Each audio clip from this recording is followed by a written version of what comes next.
Hello friends, இன்றைக்கி நம்ம இந்த வீடியோவில் பார்க்க போகிற ரெசிபி என்ன அப்படின்னா சைவ மீன் புளிக்குழம்பு.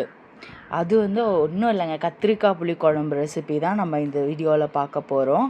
கேட்சியாக இருக்கட்டுமே அப்படி சொல்லிட்டு அந்த வேர்ட்ஸ் வச்சேன்.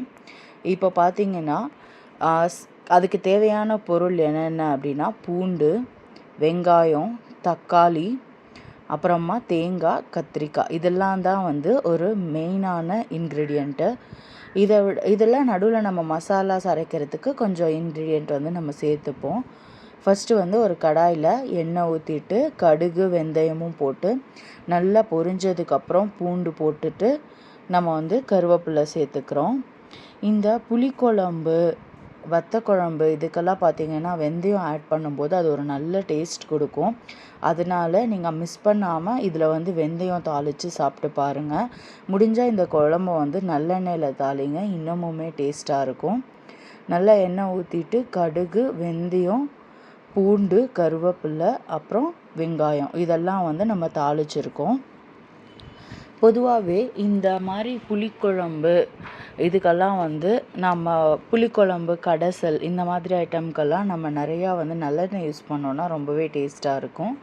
அப்புறமா தக்காளி போட்டுட்டு தக்காளி சீக்கிரமாக வதங்கணுங்கிறதுக்காக ஆஸ் யூஷுவல் நம்ம உப்பு போடுறோம். இது வதங்கிட்டு இருக்கட்டும். அதுக்குள்ளே மசாலா பேஸ்ட் ரெடி பண்ணிக்கலாம்.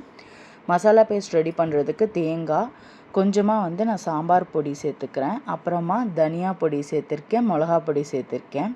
இதோடு சேர்த்து புளிக்குழம்புக்கு புளியை கரைச்சி ஊற்றாமல் நான் அரைச்சி ஊற்ற போகிறேன். ஒரு லெமன் சைஸில் இருக்கிற புளியை சேர்த்துருக்கேன். கத்திரிக்காயை ஃபஸ்ட்டே நறுக்கி வைக்கக்கூடாது, கரெக்டாக நம்ம தாளிக்கிற போது நறுக்குனா போதும். இந்த அளவுக்கு பெருசாக நம்ம நறுக்கிக்கணும். அப்போ தான் வேகும்போது கரையாமல் இருக்கும். சின்னதாக நறுக்குனா கரைஞ்சிரும். அதனால் கரையாமல் இருக்கிறதுக்காக நம்ம இந்த சைஸில் இவ்வளோ பெருசாக நறுக்கிக்கிறோம்.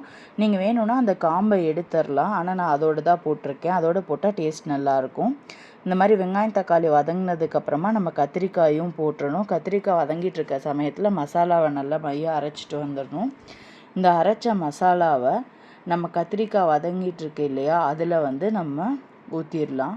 ஊற்றிட்டு நல்லா அது மிக்ஸ் ஆகணும். அந்த மசாலா அந்த குழம்போட மிக்ஸ் ஆகணும். மிக்ஸ் ஆனதுக்கப்புறமா ஒரு கொதி விட்டுட்டு நம்மளுக்கு எவ்வளோ தண்ணி தேவையோ அவ்வளோ தண்ணி நம்ம ஊற்றிக்கலாம். சில பேருக்கு திக்காக இருந்தால் பிடிக்கும், சில பேருக்கு தண்ணியாக இருந்தால் பிடிக்கும்.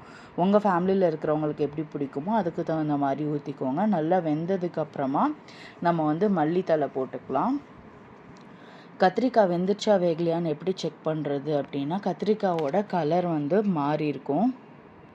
அது நீங்கள் எடுத்து பார்த்தீங்க அப்படின்னாவே தெரியும். இந்த ரெசிபி பிடிச்சிருந்துச்சுன்னா என்னோடய வீடியோவை லைக் பண்ணுங்கள், ஷேர் பண்ணுங்கள், சப்ஸ்கிரைப் பண்ணுங்கள் ஃப்ரெண்ட்ஸ். தேங்க்யூ. தேங்க்ஸ் ஃபார் வாட்சிங்.